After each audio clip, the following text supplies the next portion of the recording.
샬롬. 예배에 오신 성도님들을 환영합니다. 핸드폰들은 다 한 번씩 확인하셨습니까? 경건함의 시작은 자세에서부터 시작되는 것 같습니다.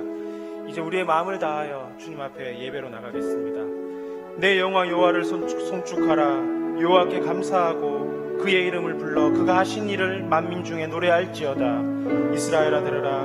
우리 하나님 여호와는 오직 유일한 여호와시니 너는 마음을 다하고 뜻을 다하고 힘을 다하여 내 하나님 여호와를 사랑하라. 아멘. 전심으로 하나님 아버지께 찬양을 드립시다.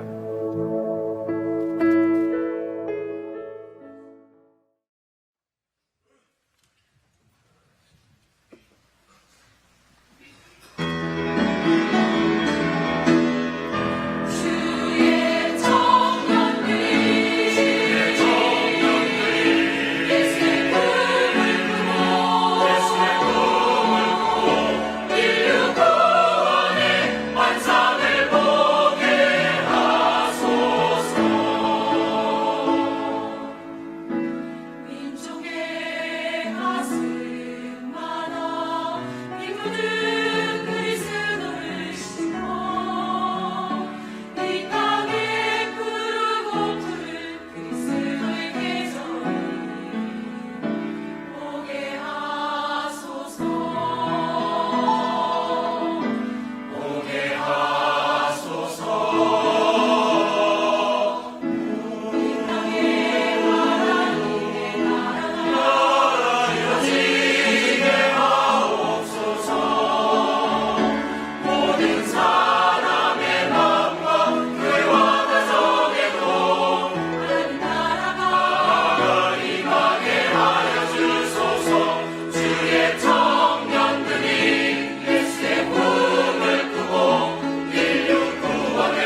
이제 우리 하나님 말씀 함께 보겠습니다. 요한복음 1장 14절 말씀입니다. 이는 살아계신 하나님의 말씀입니다. 이제 우리 함께 하나님의 말씀 받도록 읽겠습니다. 1장 14절입니다. 말씀이 육신이 되어 우리 가운데 거하심에 우리가 그의 영광을 보니 아버지의 독생자의 영광이요 은혜와 진리가 충만하더라. 아멘. 사도신경 강해 5번째 시간입니다. 우리가 사도신경을 이렇게 묵상하는 이유는 우리의 믿음의 뿌리를 든든히 하기 위해서입니다. 여러분, 우리가 경험하는 바처럼 아무리 잎이 무성하고 화려한 꽃을 피우는 나무라 할지라도 뿌리가 튼튼하지 못하면 쉬스러지고 맙니다. 그래서 많은 사람들의 마음을 안타깝게 하는 것처럼 믿음도 뿌리가 든든하지 않으면 쉬스러지기 쉽습니다. 왜 많은 사람들이 주님을 믿다가 추풍낙엽처럼 떨어져 갑니까? 왜 많은 사람들이 이단인 줄 알면서도 쉽게 휘둘리는 겁니까? 왜 많은 사람들이 믿음 생활하면서 이유가 그렇게 많고 원망과 불평이 왜 그렇게 많습니까? 믿음의 뿌리가 든든하지 못하기 때문에, 그 위에 자라나지 못했기 때문에 믿음의 열매도 없고 세월은 가지만 믿음이 제대로 자라지 못하는 거라고 생각이 되어집니다. 사도신경을 묵상하면서 우리 정말 믿음을 새롭게 하고 얼마를 믿더라도 그 믿음의 날수에 합당한 건강한 신앙생활 할 수 있었으면 좋겠다는 생각입니다. 일반적으로 신앙이 건강하냐 또 신학이 건전하냐라고 할 때 판단하는 기준이 몇 있습니다. 첫째는 모든 성경이 하나님의 감동으로 된 것임을 믿느냐라고 하는 거예요. 디모데후서 3장 16절에 보면 모든 성경은 하나님의 감동으로 된 것이라고 말씀합니다. 이 하나님의 감동이라는 단어가 영감이라고도 합니다. 그 뜻은 하나님께서 숨결을 불어 넣으셨다라고 하는 의미예요. 다시 말하면 성경에 나오는 모든 내용이나 개념이나 특정한 단어는 하나님께서 의도를 가지시고 인도하시고 통제하여 기록된 것이라고 하는 겁니다. 물론 하나님께서 말씀하시고 기계적으로 받아 적었다는 말씀은 아닙니다. 그러나 성경 중에는 받아 적은 말씀도 있고 하나님께서 기록하여 친히 전해준 말씀도 있습니다. 그러나 대부분은 그렇지가 않습니다. 하나님께서 성경을 기록하는 사람들에게 하나님의 숨결을 불어넣듯 하시어 그의 생각, 그의 지성, 그의 경험, 그의 환경을 하나님이 통제하시고 인도하셔서 성경을 기록하게 하신 것입니다. 그래서 성경을 기록한 사람이 한 40명쯤 되고 성경을 기록한 연대가 각각 달라도 성경이 통일성을 가지는 이유가 바로 하나님의 감동으로 기록되었기 때문입니다. 여러분, 성경이 권위를 가지는 이유는 성경이 이렇게 하나님의 감동으로 되어졌기 때문이에요. 그래서 성경을 대하면 마치 하나님을 대하는 것 같고 마치 하나님의 숨결이 들리는 것 같고 하나님의 음성이 들리는 것 같은 느낌을 가질 수 있는 것은 바로 하나님이 숨결을 불어넣듯 하시어 이 성경을 기록하셨기 때문입니다. 그래서 믿음의 가장 기초는 성경이 이렇게 하나님의 감동으로 기록되었다는 것을 믿는 겁니다. 이것에 흔들리면 다 흔들립니다. 이것이 흔들리면 믿음이 자랄 수가 없습니다. 이것이 흔들리면 성경은 어심으로 가득한 책일 수밖에 없습니다. 저는 이것과 관련해서 하나님 앞에 감사할 것이 있습니다. 어렸을 적부터 지금까지 단 한 번도 성경 말씀에 한 점도 의혹을 가져본 적이 없습니다. 제가 예수님을 믿지 않을 때에도 예수님을 믿고 난 이후에 거듭난 이후에도 의심을 많이 할 수밖에 없는 신학을 할 때에도 단 한 번도 다만 하나님의 의도를 알면서도 순종하지 못해 부끄럽고 죄송한 마음뿐이었지 하나님의 말씀을 한 번도 의심해 본 적은 없습니다. 그저 하나님이 좋고 하나님 말씀이 너무 좋아요. 성경을 대하면 하나님의 음성을 듣는 것 같고 숨결을 느끼는 것 같은 이런 감동을 매일매일 받을 때가 얼마나 많은지 모릅니다. 너무너무 좋습니다. 그래서 건강한 신앙 그리고 건전한 신앙을 얘기할 때 제일 첫 번째는 성경이 하나님의 감동으로 된 것임을 믿느냐라고 하는 겁니다. 여러분 믿습니까? 둘째는 예수님께서 참 하나님이심과 동시에 참 사람이심을 믿느냐고 하는 겁니다. 여러분 이것은 성경에 그렇게 기록되어 있기 때문에 의심할 이유가 하나도 없습니다. 성경을 믿으면 그건 믿어져야 하고 믿어지는 겁니다. 예수님은 참 하나님이시요 참 사람입니다. 그런데 이와 관련해서 우리가 경계해야 하는 사조가 하나 있는데 예수님을 하나님으로가 아닌 위대한 인간으로 보는 겁니다. 예수님은 정말 훌륭한 도덕가시고 순결하시고 지혜로우시고 사랑이 많으신 분이시고 어느 누구보다도 봉사에 헌신적인 분이시다 라고 하는 이런 경향이 요즘 점점 더 짙어지는 것 같습니다. 이렇게 말하는 사람들은 이름으로 주님을 본받자 하고 주님을 흠모하기는 하지만 그 예수님을 하나님으로 믿지는 않습니다. 어떤 사람들은 예수님을 훌륭한 교사나 초능력자로 보려는 경우가 있습니다. 위에서 말씀드린 것처럼 예수님께는 그런 측면이 있습니다. 그러나 그런 면으로만 보고 위대한 사람으로 보고 하나님으로 보지 못하면 이건 큰 문제가 아닐 수 없습니다. 참으로 중요한 것은 예수님은 참 사람으로 세상에 오셨으나 그분은 참 하나님이시다라고 하는 사실에 대해서 우리는 조금 더 흔들리지 말아야 합니다. 셋째는 동정녀 마리아에게서 탄생하셨다. 동정녀에게서 탄생하셨다라고 하는 것을 믿느냐는 거예요. 넷째는 예수님의 죽으심이 우리의 죄를 구속하기 위한 것임을 믿느냐는 겁니다. 어떤 사람은 예수님은 정치의 희생양이었다고 얘기합니다. 아닙니다. 예수님은 우리의 죄를 구속하시기 위해서 대신 십자가에서 희생적 죽음을 당하신 것입니다. 다섯째 기준은 예수님의 육체적 부활을 믿느냐는 거예요. 이건 기적 중의 기적입니다.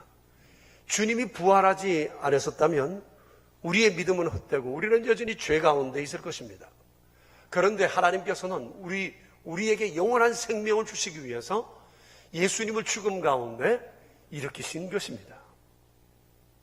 우리의 구원이 십자가로 끝났다면 우리는 구원받지 못했습니다. 부활의 영광이 있으므로 우리의 구원은 완성될 수 있었던 겁니다. 여섯째, 예수님께서 재림하시고 심판주로 다시 오신다는 사실을 믿느냐는 것입니다. 여러분, 이 6가지가 정통신앙이요 정통신학의 기준입니다. 여기에서 벗어나면 자유주의고 이단이 되는 것입니다. 그런데 이 6가지는 철저하게 성경에 기초하고 있다는 사실입니다. 오늘 아침에 요한복음 말씀을 통해서 이런 믿음을 더욱 확실히 다지는 기회가 되기를 축복합니다. 우리 성도들 중에서 성경을 어디서부터 읽었으면 좋을까요? 라고 묻거나 처음 예수님을 믿는 사람들에게 제가 제일 먼저 읽으라고 권하는 성경은 요한복음입니다. 오늘 여러분들은 왜 요한복음을 제가 제일 먼저 권하는지에 대해서 이유를 아시게 될 것입니다. 요한복음을 많이 사랑하시고 요한복음의 내용을 많이 묵상하시고 내 안에 채우시길 바랍니다. 이 요한복음은 예수님의 12제자 가운데 한 사람인 사도 요한, 제자들 중에서 가장 오래 사신 이분이 생애 마지막에 기록한 성경입니다. 그는 예수님의 제자로 부름받아서 3년 동안 주님을 따라다녔고 주님 가까이서 주님이 누구신지 제대로 목격한 사람입니다. 그리고 평생토록 100세가 되시도록 오직 주님이 누구신지 세상에 증거했던 주의 증인이었습니다. 그러던 중에 하나님의 감동을 입어 요한복음을 기록하게 되었던 겁니다. 그 중에 오늘 한 절을 우리가 본문으로 택했는데 이렇게 고백합니다. 말씀이 육신이 되어 우리 가운데 거하시매 우리가 그 영광을 보니 독생자의 영광이요 은혜와 진리가 충만하더라. 우리가 짧은 한 구절을 봤습니다만 이 짧은 한 구절 속에 예수님이 누구신지에 대해서 너무 분명하게 말씀하고 계세요. 우리가 이 한 절을 좀 깊이 이해할 수만 있다면 사도 요한이 이 고백을 하면서 얼마나 감격했을까 우리가 충분히 상상할 수 있을 것입니다. 그래서 오늘 우리 함께 사도 요한이 감격했던 이 감격 속으로 우리도 들어갔으면 좋겠습니다. 그런 은혜가 우리 모두에 있기를 축복합니다. 본문에는 예수님을 하나님의 독생자라고 말씀을 했습니다. 한번 따라합시다. 하나님의 독생자. 오늘 설교 주제가 예수님은 하나님의 독생자시다고 하는 얘기입니다. 하나님의 독생자이신 예수님에 대해서 말씀을 드리려고 하는데 하나님의 독생자라는 이 구절이 사도신경에는 하나님의 유일하신 아들로 풀어서 설명이 되어 있습니다. 동일한 얘기입니다. 그리고 요한복음에는 이 외에도 예수님을 하나님의 아들 혹은 아들로 표현을 하기도 했습니다. 이런저런 예수님에 관한 이 호칭을 전부 다 합치면 한 30번쯤 요한복음에 기록되어 있습니다. 어떻게 예수님이 하나님의 독생자라는 사실을 30번이나 기록할 수 있었을까?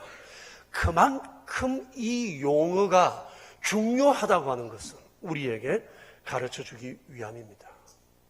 예수님을 하나님의 독생자라고 말씀하신 이유가 있습니다. 제가 3가지만 오늘 말씀을 드리려고 합니다. 첫째, 예수님이 하나님이시다는 사실을 가르쳐주기 위해서 예수님은 하나님의 독생자시다 말씀을 하신 겁니다. 한번 따라합시다. 예수님은 하나님이시다. 여러분, 이를 위해서 요한복음 1장 1절부터 3절을 우리가 함께 읽어야 할 것 같습니다. 같이 한번 읽어보겠습니다. 태초에 말씀이 계시니라. 이 말씀이 하나님과 함께 계셨으니 이 말씀은 곧 하나님이시니라. 그가 태초에 하나님과 함께 계셨고 만물이 그로 말미암아 지은 바 되었으니 지은 것이 하나도 그가 없이는 된 것이 없느니라. 여러분, 이 구절은 예수님이 하나님이시라는 사실을 이해하는 데 너무 중요합니다. 너무 중요해요. 그래서 이 구절을 좀 자세히 설명을 하려고 합니다. 맨 서두에 태초라는 단어가 나오는데 어디서 본 듯한 단어 아닙니까? 어디서 봤죠? 예, 창세기 1장 1절에 태초에 하나님이 천지를 창조하셨다. 나는 거기에 나오죠. 자, 근데 요한복음에서 언급된 이 태초는 창세기에서 말씀하신 태초 이전의 태초입니다. 창세기의 태초는 하나님께서 천지 만물을 창조하실 때 그때를 말합니다. 그걸 태초라고 얘기합니다.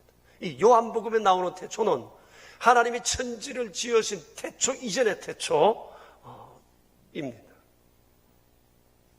이거는 우리의 시간으로는 개념이 잡히지 않는 그런 얘기입니다. 태초에 말씀이 계시니라고 했습니다. 이 말씀이 성경 원어에 로고스라고 번역되어 있습니다. 로고스라는 말 여러분 많이 들어보셨죠? 말, 뜻, 도 이런 의미입니다. 그런데 이 로고스라는 단어 앞에 정관사가 붙여 있어요. 호 로고스라고 되어 있어요. 헬라어 용법에 로고스라는 단어 앞에 정관사가 붙어 있으면 이것은 말이나 뜻, 도 이런 개념이 바뀌어요. 독립된 인격을 표현할 때 정관사를 붙입니다. 그러니까 여기에 로고스는 그 인격을 나타내요. 쉽게 말하면 말씀이신 하나님을 가르치는 거예요. 그분이 바로 예수님이십니다. 여러분 아시는 바와처럼 말이라고 하는 것은 뜻을 드러내는 수단이지 않습니까? 그러니까 예수님을 말씀이신 하나님이라고 하는 것은 안 보이시는 하나님을 드러내기 위해서 예수님이 말씀으로 오신 하나님이시다. 그런 의미입니다. 그러면 예수님이 말씀으로 오신 하나님으로서 어떻게 하나님을 드러내 보이셨느냐? 실제로 말로 가르치시며 하나님을 드러내 보이시고 또 주님의 삶과 주님의 여러 가지 일들을 통해서 그 사실을 나타내 보이셨던 것입니다. 그리고 이어서 이 말씀이 하나님과 함께 계셨다고 하고 있습니다. 1절과 2절에 이 구절이 여러 번 나와요. 여러 번 나온다는 말씀은 강조한다는 의미입니다. 이 말씀이 하나님과 함께 계셨다. 중요합니다. 함께. 그게 동그라미 치시겠습니까? 이 함께라는 말은 뜻이 공존한다, 공유한다 그런 의미입니다. 다시 말하면 말씀이신 이 하나님은 태초부터 성부 하나님과 모든 곳에서 공존하시고 공유하셨다는 얘기입니다. 예수님은 하나님과 동등하신 분이시라는 겁니다. 그 영광과 능력과 권능과 그 속성에 있어서 그러하시다는 거예요. 그리고 1절 맨 마지막에 뭐라고 그래요? 이 말씀은 곧 하나님이시라고 말씀을 하시지 않습니까? 예수님은 하나님이시라는 거예요. 이제 3절을 보십시다. 같이 한번 읽어볼까요? 만물이 그로 말미암아 지은 바 되었으니 지은 것이 하나도 그가 없이는 된 것이 없습니다. 누구를 말씀하세요? 만물이 그가 없이는 지은 것이 없다. 그가 누구죠? 예수님이세요. 예수님이 만물을 지으셨다는 거예요. 하나님과 더불어. 그러니까 예수님은 창조주시라는 겁니다. 예수님이 하나님이신 확실한 증거가 또 바로 이것이라고 말을 할 수가 있습니다. 자, 여러분, 요한복음 1장 서두에서 본 바처럼 예수님은 하나님이세요. 믿으십니까? 힘주어 한 번 더 아멘 합시다. 아멘입니다. 예수님은 하나님이십니다. 그런데 예수님은 자주 자신이 하나님이심을 많이 말씀하셨어요. 그 가운데로 몇 구절만 여러분에게 소개하려고 합니다. 찾아서 보겠습니다. 요한복음 5장 19절입니다. 반드시 찾으세요. 찾으셔서 밑줄을 그으셔야 하고 이 말씀이 여러분에게 하나님의 숨결처럼 내 안으로 확 빨려 들어오는 그런 주의 숨결이 되기를 바라요. 같이 읽어봅시다. 그러므로 예수께서 그들에게 이르시되 내가 진실로 진실로 너희에게 이르노니 아들이 아버지께서 하시는 일을 보지 않고는 아무것도 스스로 할 수 없나니 아버지께서 행하시는 그것을 아들도 그와 같이 행하느니라. 완곡한 표현이지만 예수님 말씀하세요. 아들로서 아버지가 하시는 일을 봤다 이 말이에요. 완곡한 표현입니다. 함께 있었다는 얘기예요. 그래서 예수님도 하나님과 동일한 일을 행하신다. 21절 보겠습니다. 요한복음 5장 21절 아버지께서 죽은 자들을 일으켜 살리심과 같이 아들도 자기가 원하는 자들을 살리시는 아버지가 하신 일을 아들도 하신다. 죽음에서 살린다. 10장 30절 숨길처럼 다가오시기를 바랍니다. 같이 읽겠습니다. 나와 아버지는 하나이니라. 하나이니라. 전혀 다를 수가 없습니다. 모든 것에 동일하신 분이십니다. 14장 7절 받들어 읽읍시다. 너희가 나를 알았더라면 내 아버지도 알았으리로다. 이제부터는 너희가 그를 알았고 또 보았느니라. 나를 통해 아버지를 보고 아버지를 안다 이 말. 그래야 된다는 거예요. 그래야 된다. 아버지를 보고 싶으면 나를 보아라. 아버지의 음성을 듣고 싶으면 내 얘기를 들어라. 요한복음 14장 8절 9절 같이 읽읍시다. 빌립이 이르되 주여 아버지를 우리에게 보여주옵소서. 그리하면 족하겠나이다. 예수께서 이르시되 빌립아 내가 이렇게 오랜 너희와 함께 있어되 내가 나를 알지 못하느냐. 나를 본 자는 아버지를 보았거늘 어찌하여 아버지를 보이라 하느냐. 주님을 3년 동안 따라다닌 제자들도 아버지를 보여주세요. 그럴 수밖에 없잖아요. 사람은 보는 것으로 확인하고 싶어 하는 마음이 있기 때문이에요. 그때 예수님 말씀이 내가 이렇게 너희와 오래 있는데 아버지를 보이라느냐? 나를 본 자는 아버지를 보았다. 예수님께서는 자신이 하나님이라고 말씀을 하신 겁니다. 내가 한 일이 곧 아버지가 하기 원하시는 그 일, 내가 아버지를 보인 거다. 그 말씀을 하세요. 예수님이 하나님의 독생자라고 하시는 첫 번째 이유는 예수님은 하나님이시다라고 하는 것을 가르치기 위해서입니다. 두 번째 이유에 대해서 말씀드리겠습니다. 예수님은 하나님의 뜻을 드러내기 위해 하나님의 보내심을 받은 자라고 하는 것입니다.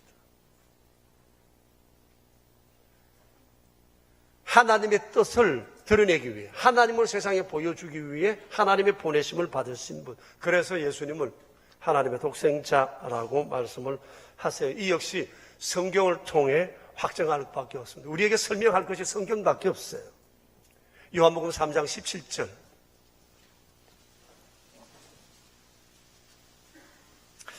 같이 받들어 읽겠습니다. 하나님이 그 아들을 세상에 보내신 것은 세상을 심판하려 하심이 아니요 그로 말미암아 세상이 구원을 받게 하려. 이걸 알리시기 위해 하나님이 예수님을 세상에 보내셨어요. 하나님이 원하시는 것은 구원이다. 심판이 아니라 구원이다. 사람들은 하나님을 생각할 때 자꾸 두들겨 맞는 생각, 심판받을 생각하고 그렇게 살아가니 주님이 오셔서 그게 아니라는 것을 말씀하시기 위해서 하나님이 안 보이시는 하나님을 보이라고, 안 들리는 하나님의 음성을 들려주라고 예수님 친히 오셔서 이걸 말씀하신다는 거예요. 요한복음 4장 34절 받들어 있습니다. 예수께서 이르시되 나의 양식은 나를 보내신 이의 뜻을 행하며 그의 일을 온전히 이루는 이것이니라. 예수님이 하실 일은 그거 하나밖에 없다. 이건 내 양식과도 같다. 나를 보내신 아버지의 뜻을 온전히 드러내는 거다. 5장 30절. 밑줄을 그으면서 읽으시면 좋겠어요. 내가 아무것도 스스로 할 수 없노라. 듣는 대로 심판하노니 나는 나의 뜻대로 하려 하지 않고 나를 보내신 이의 뜻대로 하려 하므로 내 심판은 의로우니라. 보내신 이의 뜻대로. 6장 38절 39절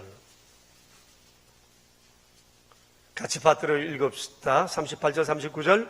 내가 하늘에서 내려온 것은 내 뜻을 행하려 함이 아니요 나를 보내신 이의 뜻을 행하려 함이니라.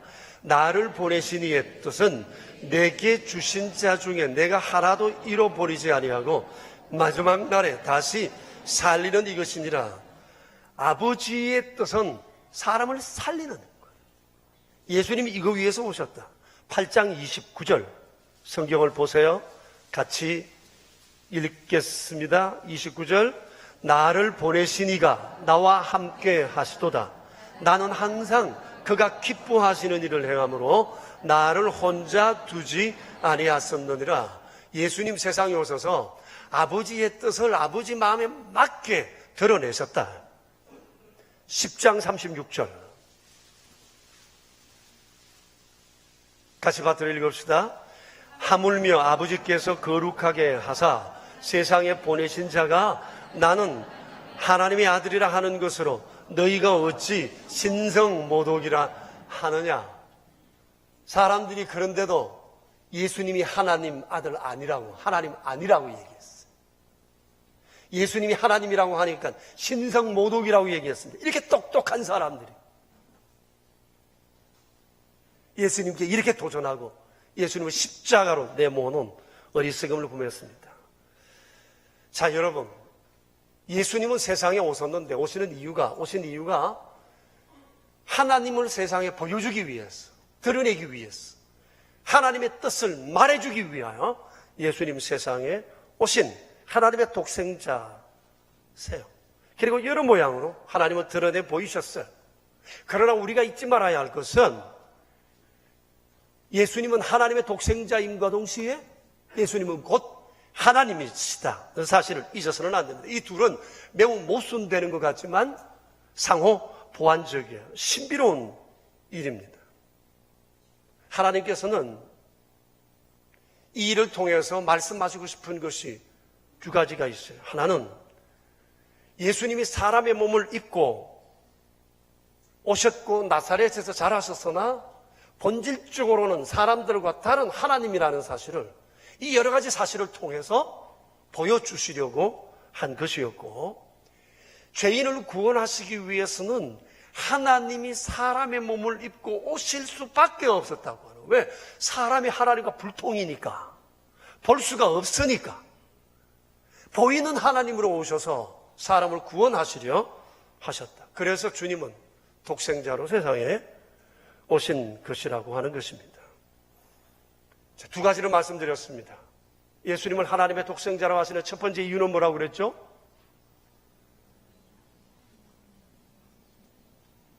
예수님은 하나님이시다. 그것을 알리기 위해. 두 번째 이유는요, 하나님의 뜻을 드러내시기 위해 보내셨다. 세 번째 이유를 말씀드리겠습니다. 예수님은 하나님을 드러내시는 일에 오직 유일하신 분이시다 라고 하는 것을 말씀하시기 위해서예요. 도움이 되는 구절 하나를 소개합니다. 1장 18절입니다. 반드시 펴셔야 합니다. 그리고 밑줄을 그으세요. 너무 중요한 말씀입니다. 같이 읽겠습니다. 1장 18절. 본래 하나님을 본 사람이 없어되 아버지 품속에 있는 독생하신 하나님이 나타내셨느니라. 본래 하나님을 본 사람이 없다 그랬습니다. 왜요? 하나님을 보는 즉시 죽는다고 주님 말씀하셨어요. 출애굽기 33장에서 분명히 말씀하셨습니다. 하나님을 보는 사람은 죽는다. 그런데 우리는 하나님을 보고 싶어요. 죽고 싶어요? 하나님 보실래요? 죽으면 봐요. 죽으면 희미하게 보지 않고, 고린도전서 13장에 있는 말씀처럼 거울로 보듯이 희미하지 않고 얼굴과 얼굴을 마주하여 본다고 그랬어요. 우리가 살아있어서는 하나님을 볼 수가 없어요. 볼 수가 없다 말씀하셨어요. 그래서 우리가 하나님을 볼 수 없기 때문에, 죽기 때문에 하나님을 보면, 하나님을 보신 분을 우리에게 보내시어 대신 투영하여 보게 하신 거예요. 그러니까 하나님은 볼 수 없지만 하나님이 누구신지는 알 수 있어요. 하나님의 속성도 알 수 있어요. 하나님이 원하시는 것이 무엇인지 알 수 있어요. 거기서 드러내신 분이 예수님이시다라고 하는 거예요. 여러분, 하나님 보고 싶지만 조금만 참으세요. 진짜 얼굴과 얼굴을 마주해서 보고 싶지만 조금만 참으시고, 볼 수 있는 길이 꼭 직접 보는 것만 보는 게 아니니까, 성경을 통해서 보고 예수님 통해서 보고 말씀 통해서 보니까 이렇게 보는 것으로 만족해야 돼요. 오늘 그래서 본문에 그러잖아요. 18절에 본래 하나님을 본 사람이 없어되 아버지 품속에 있는 독생하신 하나님이 나타내셨다고 그랬습니다. 아버지 품속에 있는 독생하신 하나님, 이분이 바로 예수님이세요. 그러니까 성자 예수님과 하나님은 이토록 친밀하신 분이셨어요. 일체세요. 같은 품을 유지하고 계시는 분이셨어요. 너무너무 신비하지만 성경은 그렇게 말씀하셨으니 거기까지만 우리가 이해하면 돼요. 더 이상 나갈 필요 없어요. 모르니까 우리도. 성경에서 계시한 데까지만 가는 거예요. 그러니 하나님을 세상에 나타내 보이시기 위해서 하나님 품속에는 독생하신 하나님이 나타나신 거예요. 그분이 바로 예수님이시라고 하는 것입니다. 그 예수님은 하나님을 나타내시기 위해서 세상에 오신 분이세요. 자, 근데 여기 나타내셨다라고 하셨는데, 이 나타내셨다고 하는 이 단어에 성경의 원어를 설명하면 이런 내용입니다. 속 내용을 파헤쳐 내셨다, 이런 의미입니다. 다시 말씀드리면 독생하신 하나님으로서 예수님은 하나님으로 속속들이 파헤쳐 우리에게 보이시는 분이시다는 겁니다. 하나님의 의도는 물론 하나님의 생각, 하나님의 능력, 하나님의 영광, 이 모든 것들을 속속들이 파헤쳐 보여주실 수 있는 분이시다는 겁니다. 자, 그러면 예수님은 어떻게 자신을 드러내 보이시고 나타내 보이셨는가? 몇 가지를 말씀드리겠어요. 오늘 우리가 보았던 성경의 범주를 넘어가지 않고 말씀을 드리려고 합니다. 여러분, 우리가 보았던 14절에 보면 어떻게 예수님이 하나님을 우리에게 나타내 보이셨느냐?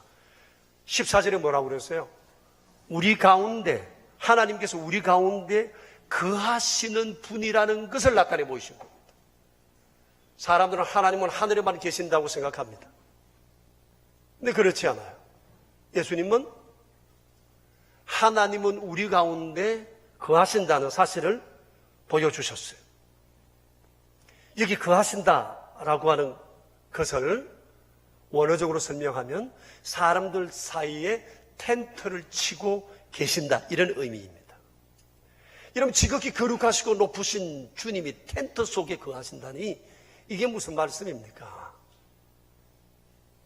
그만큼 주님께서 사람들과 친근히 거하신다는 뜻입니다. 화려한 왕궁에 있고 담을 높이 세우시면 누가 하나님께로 갈 수 있겠어요? 표현 자체가 그래요. 우리에게 거하실 때 텐트에 거하는 것처럼 거하신다. 그래서 예수님께서 그러신 것 같아요. 여우도 굴이 있고 공중에 나는 새도 둥지가 있는데 인자는 머리 둘 곳이 없다. 여러분, 세상 모든 것이 하나님의 것인데 하나님이 굳이 텐트를 치고 계시듯 왜 이 세상 가운데 계셨을까? 그래서 사람들이 예수님을 하나님으로 못 알아본 거 아닙니까? 구박하고 욕하고 별의별 소리를 한 것 아닙니까? 그럼에도 불구하고 하나님은 우리의 삶 깊숙이 어느 누구도 차별하지 아니하고 그 속에 들어와 사람들과 함께 하신다는 것을 예수님은 자신의 삶을 통해서 보여주신 것입니다. 여러분, 우리는 하나님을 볼 수 없어요. 그러나 오늘 성경을 통해서 분명한 것은 하나님은 여기 우리와 함께 계신다는 것입니다. 이것이 바로 예수님이 세상에 오셔야 했던 이유였습니다. 여러분, 이 눈으로는 볼 수 없으나 믿음의 눈을 열고 하나님이 여기 계심을 믿을 수 있기를 바랍니다. 믿는 만큼 보이고 믿는 만큼 들리고 믿는 만큼 믿음이 자라고 믿는 만큼 능력이 내 안에, 감격이 내 안에 임하게 될 줄로 믿습니다. 예수님은 또 어떻게 안 보이는 하나님을 우리에게 나타내 보이셨느냐? 14절에서 뭐라고 그러세요? 하나님이 은혜와 진리로 충만하시다는 것을 나타내 보이셨어요. 은혜는 하나님의 자비를 말씀하시고 진리는 변치 않으시는 하나님의 말씀을 말씀하세요. 세상은 하나님의 은혜로 작동되기 시작했고 하나님의 은혜로 움직여가기 시작하고 하나님의 은혜로 줄곧 영원 세상까지 가게 됩니다. 창조도 우리의 구원함도 우리가 헛된 짓 많이 하고 죄를 지어도 끊임없이 우리를 사용하심도 우리가 오늘 여기까지 서 있음도 하나님께서 은혜로 하신 거. 은혜 아니면 아무것도 안 해요. 은혜 아니면 나도 없고 세상도 없고 과거도 현재도 미래도 없어요. 세상은 하나님의 은혜로 단추를 누르시면서 작동되기 시작했고 끊임없이 하나님의 은혜 속에 세상은 돌아가기 시작하는 것이에요. 이걸 위해서 예수님이 오신 겁니다. 은혜가 없는 곳에 주님은 가셔서 은혜가 무엇인지를 보여주셨습니다. 사람은 여전히 뱀처럼 간사하고 늑대처럼 살아왔지만 주님께서는 끊임없이 그들을 품고 또 품으셨습니다. 너는 내 딸, 내 아들이라고 말씀하십니다. 이게 은혜예요. 세상은 은혜로 작동됩니다. 우리는 주의 은혜로 살아가고 있는 것입니다. 또 주님은 하나님이 진리로 충만하신 분이시라는 것을 나타내 주셨습니다. 진리로 하나님을 나타내 보이셨는데 어떻게 하나님을 나타내 보이셨는가 하니 새 시대가 도래했다는 것을 진리의 말씀을 통해 가르쳐 주셨습니다. 이제 옛 언약의 시대는 지나가고 새 언약의 시대가 도래했다. 내가 이것을 위하여 새 언약의 중보자로 세상에 올 수밖에 없었다 라고 하는 것을 예수님 말씀하셨습니다. 그리고 선언하셨습니다. 영생은 참 하나님과 하나님이 보내신 자 예수 그리스도를 아는 거다. 할렐루야. 요한복음 17장 3절의 말씀을 우리가 지난주에 보지 않았습니까?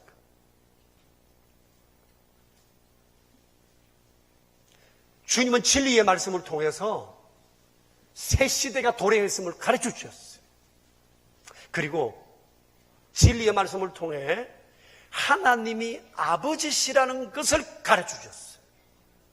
하나님은 예로부터 지금까지 여전히 아버지시지만 그 시대 사람들 어느 누구도 하나님을 아버지라고 알지 못했고 아버지라 부르지를 않았어요. 그때 예수님께서 오셔서 하나님을 아빠라 부르신 겁니다. 그러시면서 주님은 하나님은 너희들과도 이런 친밀한 관계를 나누길 원하신다고 가르쳐 주신 것입니다.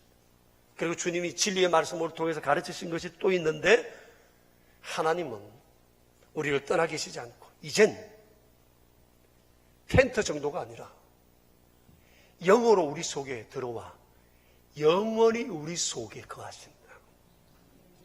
보이지 않으나 우리 속에 영원히 들어와 계신다는 사실을 요한복음 14장 성령의 임재에 대해서 끊임없이 말씀하신 것입니다. 말씀이 육신이 되어 우리 가운데 거하신 하나님의 독생자이신 이 예수님이 세상에 오신 것은 하나님이 누구신지 우리에게 알리시기 위해서예요. 자, 여러분, 오늘 예수님을 통해서 새롭게 알게 된 사실이 뭐죠? 한번 얘기 한번 해볼까요? 예수님은 참 하나님이시요 참 사람이시다. 예수님은 하나님을, 안 보이는 하나님을 세상에 보이게 하시는 말씀이신 하나님이시다. 그거 위해서 세상에 오셨다. 그리고 예수님은 하나님에 대해서 세상에 나타내 보이시는 유일한 계시자이시다. 그리고 예수님은 하나님께서 우리를 지극히 사랑하시고 언제 어디서나 우리와 함께 계시고 우리 속에 영원히 거하신다는 것을 말씀해 주신 분이시다. 제가 다 정답을 말씀드렸나요? 이름 기억하시겠습니까? 여러분, 천국 가시는 그날까지 이 진리 안에 던던히 서서 잎사귀만 무성한 무화과 같은 나무가 아니라 뿌리가 든든한 세상의 어떤 풍파에도 요동되지 아니하는 견고한 믿음이여 설 수 있게 되기를 축복합니다. 이제 우리 함께 자신을 돌아보며 한 2분 정도 주여 이 믿음 위에 서게 해달라. 성경을 읽을 때 제대로 볼 수 있는 자 되게 해달라. 무조건 믿는 것이 아니라 알고 믿는 자가 되게 해달라. 예수님은 누구시며 하나님은 누구신지, 왜 예수님이 세상에 오셔서 독생자라 부르셨는지 이 이유에 대해서 바르게 알게 해달라. 이 사실을 믿는다고 고백할 수 있기를 바랍니다. 우리 하나님 앞에 이 시간 함께 기도하며 나아가겠습니다.